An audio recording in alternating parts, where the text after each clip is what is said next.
ایک عین اللہ کے آنکھوں سے نکلی ہوئی کرن جس پر پڑ جاتا وہ منقلب کیسے ہو جاتا. میرا مولا مجھ سے کہتے ہیں اور بغداد کی ایک گلی ہے, بغداد کی ایک گلی میرے مولا گزر رہے ہیں, ایسے میں ایک گھر سے غنا کی آواز ہے, گانے بج رہے ہیں. یہ ائمہ کو غنا بہت ناپسند ہے, غنا پسند نہیں کہ بھائی یہ گلے کو لہرا لہرا کر پڑھنا, غنا اسی کو کہتے ہیں, گلے کو لہرا لہرا کر پڑھنا. اب غنا کی آواز آ رہی تھی, گانے بجانے کی آواز آ رہی تھی. اتنے میں امام اس گھر کے سامنے سے گزر رہے تھے, اس گھر سے ایک کنیز برآمد ہوئی اور وہ گھر کے جو باہر سیڑھی تھی اس کو جھاڑو لگانے لگی. تو امام نے اس کو طلب کیا, کہا کہ یا جاریہ, اے کنیز, صاحب هذا البیت حر ام عبد, اس گھر کا مالک آزاد ہے یا غلام ہے؟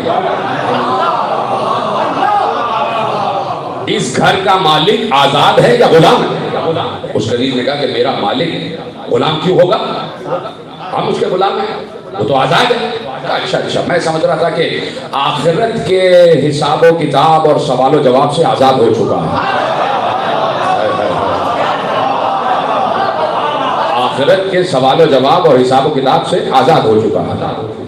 اب اس گھر کا مالک اپنے گھر کی چھت پر یہ منظر دیکھ رہا تھا, چونکہ اندھیرا تھا تو اسے پتہ نہ چلا کہ کس سے بات ہو رہی ہے. کنیز سے پوچھا کون تھے؟ کہا موسیٰ بن جعفر تھے. کہا کہ جعفر صادق کے بیٹے موسیٰ بن جعفر علیہ السلام تھے. ایک بار اس نے کہا کیا بات ہو رہی تھی؟ کہا انہوں نے پوچھا کہ اس گھر کا مالک غلام ہے یا آزاد ہے؟ کہا تو نے کیا کہا؟ میں نے کہا کہ میرا مالک آزاد ہے. کہا انہوں نے کیا کہا؟ کہا انہوں نے یہ کہا کہ میں سمجھا کہ اللہ کے حساب و کتاب سزا و جزا سے آزاد ہو چکا ہے. یہ سمجھ گیا کہ مولا نے کیا کہا ہے. ننگے پاؤں تھا, پاؤں میں نالین نہیں پہنی, سر پہ امامہ نہیں رکھا, تیزی سے دوڑتا ہوا گیا, مولا کے قدموں میں گرا. کہا مولا میں بھی غلام, میری نسلیں بھی غلام. میں سمجھ گیا کہ آپ کو کس بات سے ناگواری کا احساس ہوا. اشارہ کر دیا گانا بجانا بند, اور اس کے بعد سے کہا مولا مجھے معاف کر دیجیے, مجھے معاف کر دیجیے. مولا نے سر پر ہاتھ پھیرا, کہا اپنی غلطی سے تائب ہو گئے, ہم نے معاف کیا, ہم نے معاف کیا, ہم نے معاف کیا. یہ جملہ آپ کو یاد آ گیا؟ اور نے کیا کہا تھا؟ مجھے معاف کر دیجیے. حسین نے کیا کہا؟ حسین نے کیا کہا؟ میں نے معاف کیا, میرے اللہ نے معاف کیا. میں نے معاف کیا, میرے اللہ نے معاف کیا. تو کہا میں نے معاف کر دیا. اس کے بعد سے وہ تائب آل محمد مشہور ہو گئے کہ جنہوں نے آل محمد کے سامنے توبہ کی. تاریخ صوفیت میں ان کا نام لکھا ہوا ہے بشر حافی. اس کے بعد سے ان کا لقب حافی مشہور ہو گیا. حافی یعنی بغیر نالین کے چلنے والا, ننگے پاؤں رہنے والا, بشر حافی, بشر نام اور لقب حافی. اب جب بھی گھر سے باہر نکلتے تو ننگے پاؤں باہر نکلتے تھے اور لوگوں سے کہتے تھے کہ چونکہ میں نے اسی عالم میں موسیٰ بن جعفر سے معافی مانگی تھی اور اسی حالت میں انہوں نے مجھے معافی دی تھی, تو اب میں اسی حالت میں رہوں گا, اب اسی حالت میں رہوں گا, اس حالت سے جدا نہیں ہوگا. تو خدا کی قسم چونکہ تائب آل محمد مشہور ہو گئے تو سارے جانوروں کو بھی محلے کے یہ معلوم ہو گیا یہ تائب آل محمد ہے.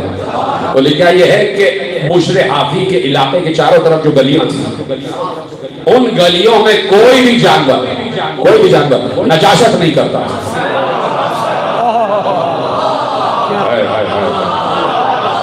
ادھر سلامت رہے.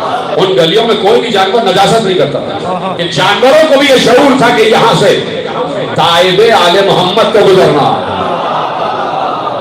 جو تائب آل محمد کو جانتے ہوں, کیا وہ آل محمد کو نہیں پہچانتے ہوں؟ کیا وہ آل محمد کو نہیں پہچانتے ہوں گے؟ جو تائب آل محمد کو جانتے ہیں کیا وہ آل محمد کو نہیں جانتے ہوں گے؟ تو جانوروں نے نجاست کرنا چھوڑ کہ یہاں سے تائب آل محمد کو گزرنا, تائب آل محمد کو گزرنا ہے. بہت دور کہیں مکے میں ایک شخص عیسیٰ مکی, اس نے ایک خواب دیکھا اور خواب اس نے دیکھے. میں صرف یہ بتانا چاہ رہا ہوں کہ ایک نگاہ موسی کاظم نے کیا کیا کام کیا.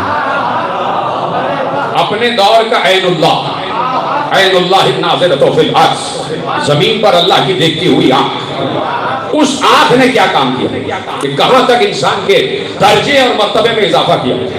اس لیے تو ہم جمع ہو کے بیٹھ جاتے ہیں کہ آل محمد